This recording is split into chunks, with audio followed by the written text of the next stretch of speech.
The Angels get swept again for the second straight series. They have lost 9 of their last 10, and they're 8-25 since the trade deadline. Man, it's tough to be an Angel fan right now. Let's rant a bit, friends. It's time to get locked on with Mike and John, and this is Locked On Angels. You are Locked On Angels, your daily Los Angeles Angels podcast. Part of the Locked On Podcast Network, your team every day. Thanks for making Locked On Angels your first listen of the day. We are free and available wherever you get your podcasts, including Apple Podcasts, Spotify, and SiriusXM by searching Locked On Angels. And the best way to help us out is by giving us a rate and a review. And those watching on YouTube, make sure that you're subscribed and click that bell to be notified every time a new episode drops. Hey, what's up, everybody? My name is Mike Frisch, one half of Locked On Angels. Johnny went to a Counting Crows concert last night, so he did not make the show, and rightly so. He went to count crows, and we're counting losses because the Angels just can't get a victory, right? Hey, it's our second season at Locked On Angels, and we're excited to be here, even though the Angels are not exciting at all. And if you are a Locked On everydayer, tomorrow's your day, because it will be Fan Mail Friday, and we would love to hear from you. You can get at us on social media, on Twitter and Instagram, at Super Halo Bros, and on Twitter, at Locked On Angels. Of course, you can comment below. You can send us a direct message. There is a voicemail line that you can call that's in the show description. Hey, on today's show, we're going to talk about Zach Neto. We're also going to talk about what accountability looks like when it comes to Phil Nevin and his players. But first, let's talk about that terrible, awful, no good, very bad game last night. And I feel like I am just repeating myself every single time I'm talking about this team. The Angels lost 10-3. Patrick Sandoval was on the mound. And Sandy just looks terrible. He went 5 innings, gave up 7 hits, 7 runs. He walked 4, struck out 3 through 107 pitches. And he just looks terrible. He looks like a fifth starter or maybe a swing starter. He just does not look like a competitive pitcher out there. Every time he goes out there, it just doesn't look like he wants it. But that's me just kind of reading into the situation. What I'm seeing with my fan eyes is somebody who goes up 2 strikes and then can't get the final strike, ends up walking somebody or ends up giving a hit. A lot of pitches right down the middle, a lot of meatball pitches. And it just feels like he's really regressed. And in fact, I think he has. And I blame Matt Wise. I know that Sandoval is responsible for himself, but I think Matt Wise has really messed up Patrick Sandoval. I think Matt Wise, and we've talked about him on this show ad nauseum, I think he's a terrible pitching coach because he can't even get these guys to look good, to be competitive. These guys have struggled and struggled and struggled. And quite honestly, it's really frustrating as a fan. It's really irritating as a fan to watch these young guys who are controllable for the next couple of years, to watch them just struggle and not be competitive, especially in games against the Baltimore Orioles. And I know that they're a really good team, but we saw 2 pitchers, Kenny Rosenberg and Reed Detmers, have quality starts against the Orioles. And Patrick Sandoval just isn't able to do that now. He's just kind of struggling through 5 innings. He looks labored. He looks frustrated. He lacks energy, and he's really regressed. And then on the offensive side, the Angels are just not competitive. They don't really have very many competitive at-bats. And I know that Marcus Tim's philosophy is to go up there and to swing at the first pitch and to swing at pitches in your zone. But gosh, these guys just aren't competitive. They're not getting ahead. They're not making that pitcher throw pitches. They're not wearing him out. They're swinging at pitches, and they're terrible pitches, a lot of pitches outside of the zone. It feels like the Angels are just showing up to work and getting paid for it. Wouldn't you like to show up to work and get paid for it, whether the results were there or not, whether the metrics were there or not? Like, they just have this kind of no big deal mentality. And I'm going to talk about Phil Nevin in the third segment today, but I know that his conversation has been, well, you know, these guys are prepared and they're going out and trying to do what they can do. Certainly doesn't look like it. Certainly doesn't look like they're excited to be there. Certainly doesn't look like they're thrilled to be there. And even the guys that have been good this year, like they haven't been good in the last few games. I know Brandon Drury has probably been our best hitter in the last few games, but can't do it alone. And then add on top of that, Shohei Ohtani's not in the lineup. And here's the guy who is probably our only threat in the lineup. And he wasn't cleared to play. It looked like he was going to try to play yesterday, but he said he just wasn't ready yet. And Phil Nevin said that they're just going to take it day by day. They're not going to put him on the IL because they want to make him available when he's ready to be available. But it just looks like a pathetic team, man. And I know this feels like you watched and listened to this show every single day this week. The show that I did by myself earlier this week without Johnny. I think I said the same thing. There's no more words to describe how terrible this team is, how pathetic this team is. And there's nothing really even to get excited about because a lot of the young pitchers that we could bring up, we traded away. And then we put all the pitchers that we traded for on waivers and they're gone, right? Like there isn't anything really to get excited about. I know that we can celebrate Nolan Schanuel, who got on base for the 15th straight game. He tied Darren Erstad's Angel record. That's good. I know Rengifo hit a home run. That's good. If you're interested in more about Louis Rengifo, check out our show yesterday. We did a whole segment on him and why he's actually been better. But I know that there's frustrations with him because it feels like he's getting a lot of hits during garbage time. And yeah, it's garbage time right now. I think that the numbers we shared yesterday are evidence that he's probably not just a garbage time player. I think that he just needs consistent playing time. But it's hard to celebrate that, isn't it? It's hard to get excited about that, isn't it? And speaking of Shohei, Chris Russo, Mad Dog Chris Russo, is somebody that I'm not a huge fan of. And we've talked about him on this show because he's got a big mouth and he's said a lot of really terrible things and had some really terrible takes over the years, especially this year. But he did say something yesterday that I 100% agree with. He said that Shohei Ohtani should have the surgery so that he can rehab in the offseason so that he can be ready for 2024. And I 100% agree with him. He talks about how Bryce Harper did the same thing. Bryce Harper had the surgery, rehabbed over the offseason, and then slowly came back. And now look what Bryce Harper's doing for the Phillies.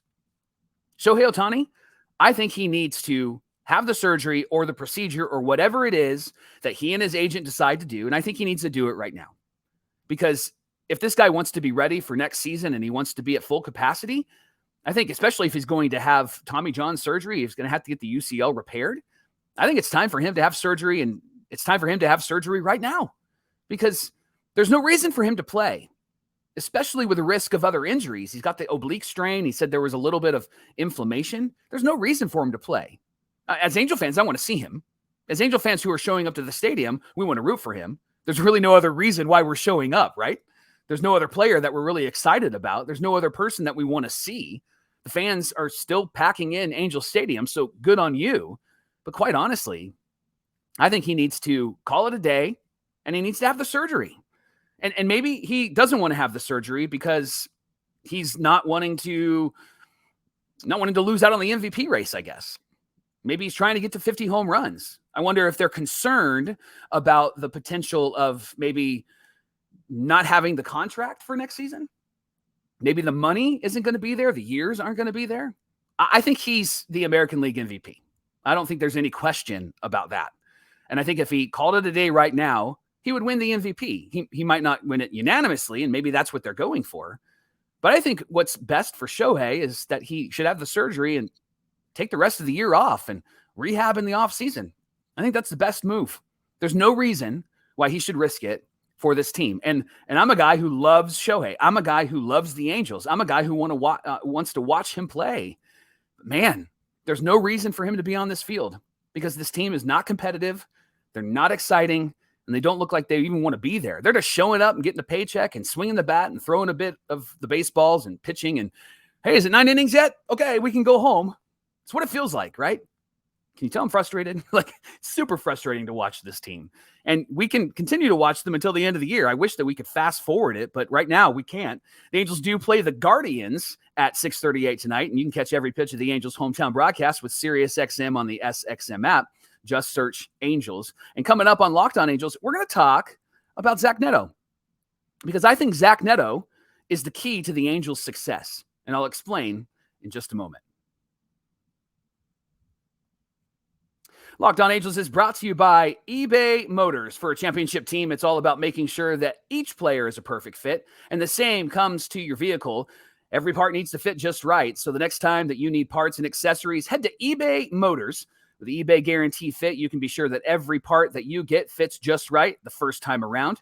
They have this thing called the My Garage, which is fantastic. You just add your ride to My Garage, and you can look for the green check mark, and when the green check mark comes up, it tells you, hey, that part's going to fit and it's perfect for your vehicle. And if they're wrong, you get your money back, which is a great guarantee. With over 122 million parts to choose from, you'll be back in the game in no time. Get the right parts and the right fit at the right prices on ebaymotors.com. Eligible items only. Exclusions apply. The eBay Guarantee Fit is only available to U.S. customers. Really grateful that you are here with me on Locked On Angels. Thanks for making Locked On Angels your first listen of the day. We're watching the games, so you don't have to. So we're going to break down all of the games. But the thing that I want to point your attention to is what's happening tomorrow. It is Fan Mail Friday, and we would love to hear from you. Get your questions in. We're going to record on Thursday. So as soon as you watch this show, start commenting, start tweeting at us. Get us on Instagram at Super Halo Brothers and at Locked On Angels on Twitter. And we would love to answer your questions. And there is a voicemail line that's in the show description. You can give us a call. We would love to hear the sultry sounds of your voice. The Angels do play the Guardians, so some familiar faces are coming back. Lucas Giolito, who, by the way, gave up 9 runs in his last start, so it wasn't just the Angel curse. That guy's having a tough year. We'll also see Matt Moore and Reynaldo Lopez. The Angels are playing the Guardians at 6:38 Pacific time, and you can catch every pitch of the Angels' hometown broadcast on Sirius XM on the SXM app. Just search Angels. All right, let's talk a bit about my new favorite player, Zach Neto. Zach Neto is on the injured list right now, but he's rehabbing, and his first at bat in his rehab assignment was a home run. So the guy's already starting to warm up. He had a bit of back stiffness and back inflammation, and so they're making sure that he is healthy and ready to go. The reason why I want to talk about Zach Neto is because I think he's the key to the Angels' success. Let me explain.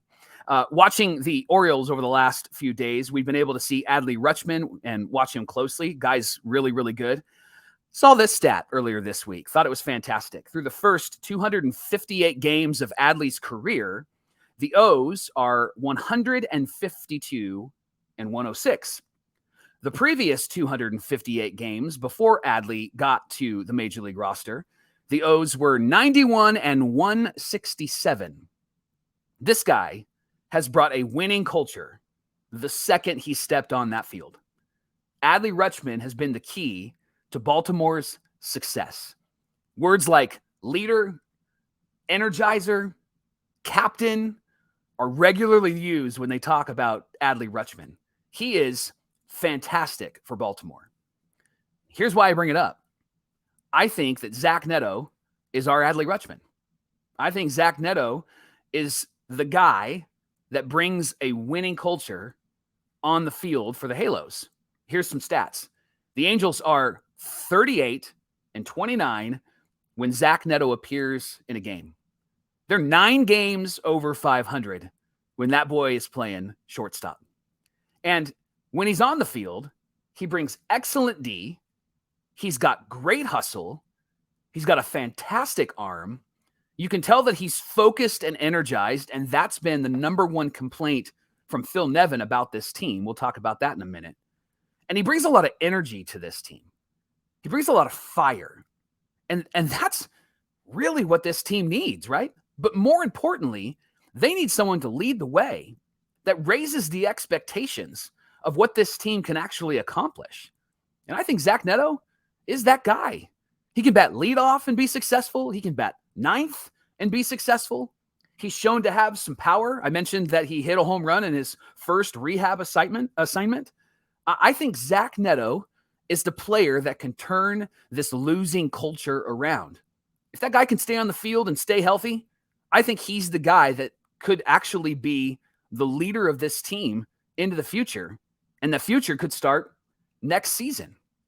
And the reason why I believe that is not just because of what the numbers say, but I think Angel history has proven that when the Angels have a really strong shortstop, they actually are a really successful team. Let me take you back to 1995. The Halos were in the race for the AL West championship, the AL West title. And they were battling the Seattle Mariners, and they were up on them for a bit. And then at the end of the year, they lost their lead and lost the last game of the year to the Mariners.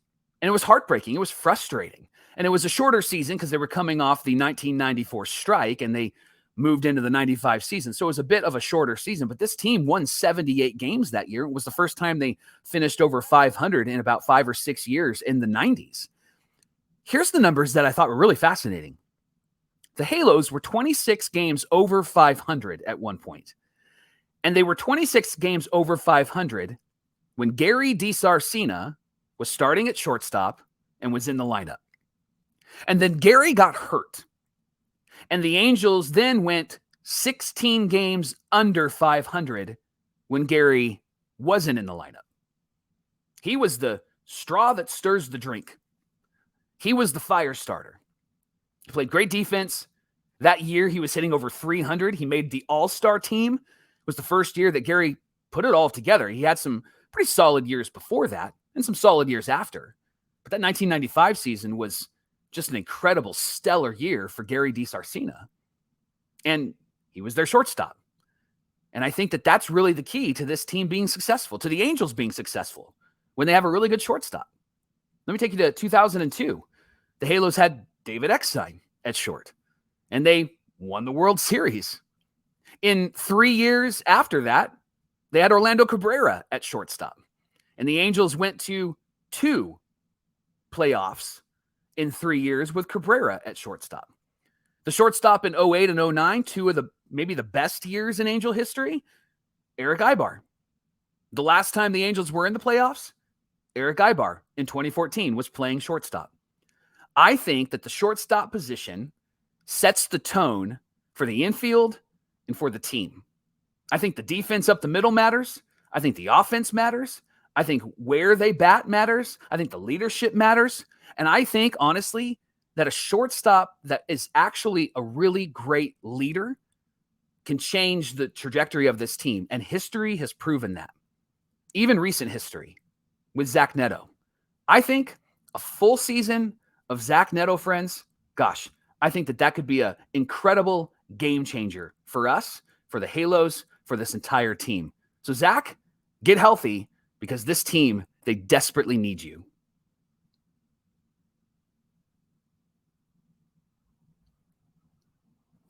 All right, let's talk about the Angels manager, Phil Nevin.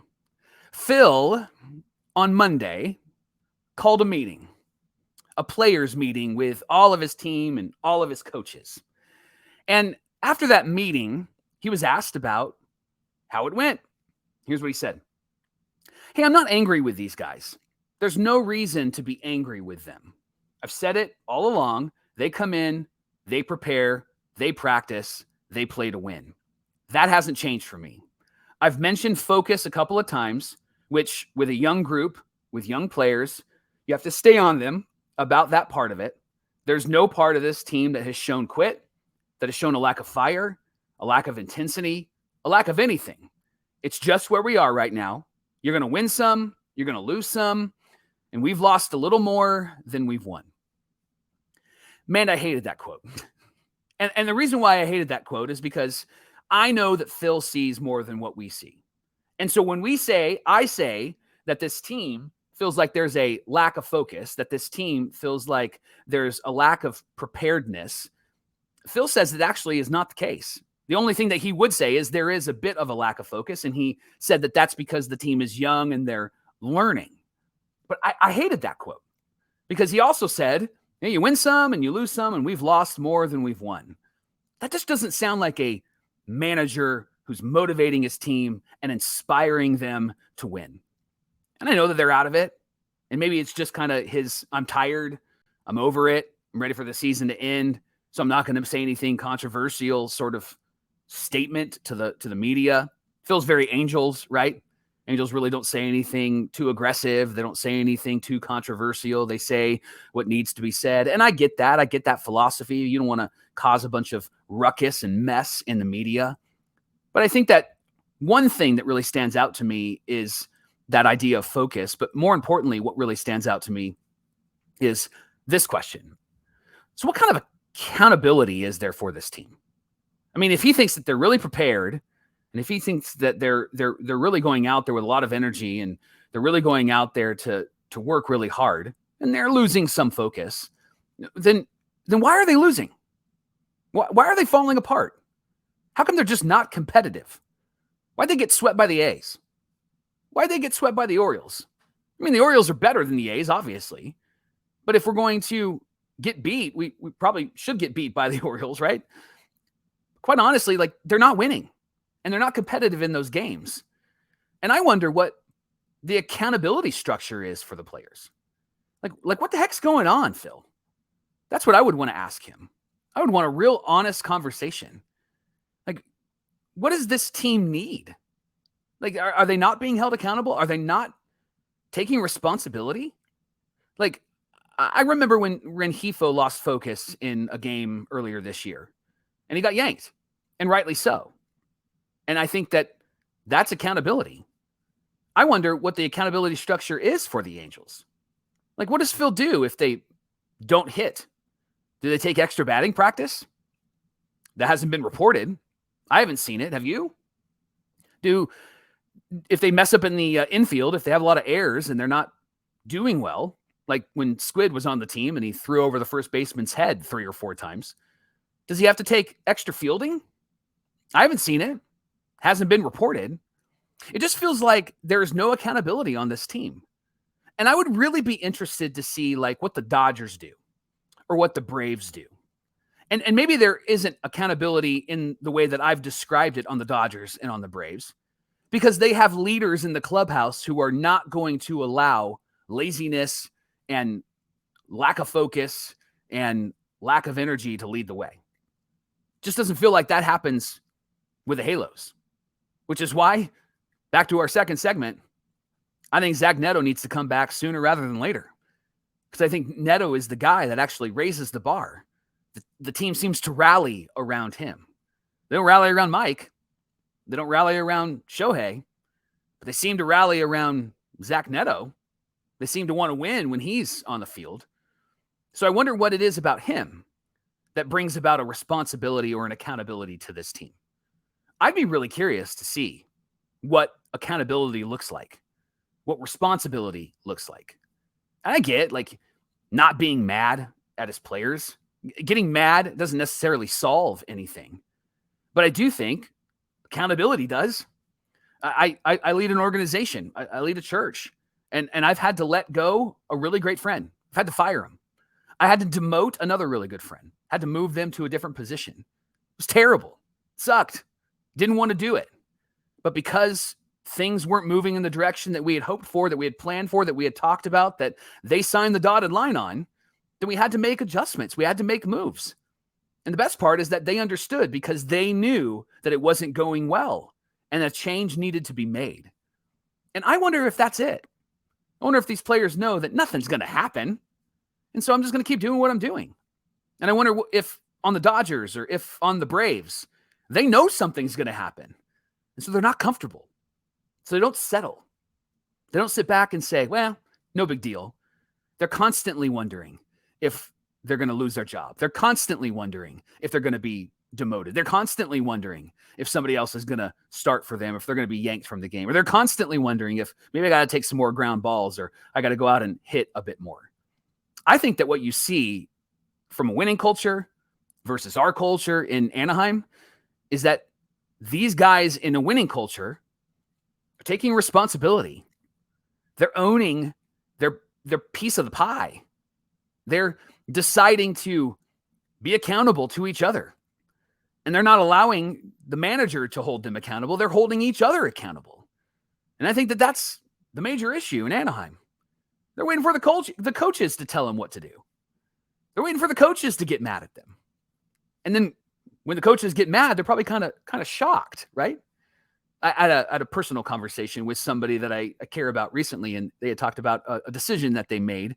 And when they made that decision, they had this expectation that the person that it hurt, it was going to cause maybe distance in their friendship, in their relationship. And when it didn't, the person who caused kind of the mess in the relationship, was shocked, was surprised that there wasn't accountability. And so they just kept doing what they were doing before, because the person that was hurt by what they didn't do anything. Just kind of said, no big deal. And they just moved forward. And they were shocked by that. And they were actually looking for accountability. I think the Angels are looking for accountability. And I think that they're looking in the wrong direction if they're looking at Phil Nevin, Matt Wise, Marcus Timms, and those guys. I think they need to look at each other. I think they need to look each other in the eye and say, this is unacceptable and we're not allowing this anymore. I get that they're terrible. 8-25 since the trade deadline. I get it. But maybe they could take some pride and actually try to put in a better effort to finish the season. Like, let's win today. And then if we win today, let's win tomorrow. Like, what if they put a winning streak together? It doesn't even feel like they have any sort of drive to do anything more than to just show up, to just be there, to just collect a paycheck. And that is deeply, deeply disappointing. This is not the same team that they were at the beginning of the year, even though it's a lot of the same players. I know there's injuries. I get all of that. But this is not the same team, because they can't even come out and be competitive against the A's. And they can't even come out and actually score some runs against the Orioles. Hold a lead. They had the lead in game 2, and Esty blew it. I think these guys, these players need to look at each other and say, I'm doing my job, and you need to do your job. And I think Phil Nevin needs to find his leaders in the locker room, especially if he thinks he's going to come back next year. He needs to find those leaders. Maybe those leaders are on the IL. Maybe it is Zach Neto. Maybe it is Mike Trout. Something's got to change on this team, because this is terrible. It's awful. It's no good. It's a very bad team. Hey, thanks for making Locked On Angels your first listen of the day. The Angels do play the Guardians at 6:38 tonight, and you can catch every pitch of the Angels' hometown broadcast with SiriusXM on the SXM app. All you got to do is search Angels, and you can follow us on Twitter, or X, I guess is what it's called. You can follow us there at Locked On Angels, and then at Locked On Angels and at Super Halo Bros on Twitter and Instagram. And then obviously, we want you to ask some questions and get your thoughts to us. Respond to what I said today. I'd love to hear your thoughts about this team and focus and accountability, because tomorrow on Locked On Angels is Fan Mail Friday. So that's going to be a really fun conversation. Johnny will be back joining us for Fan Mail Friday. Thanks for hanging with me today. I'm looking forward to our conversation on Locked On Angels tomorrow.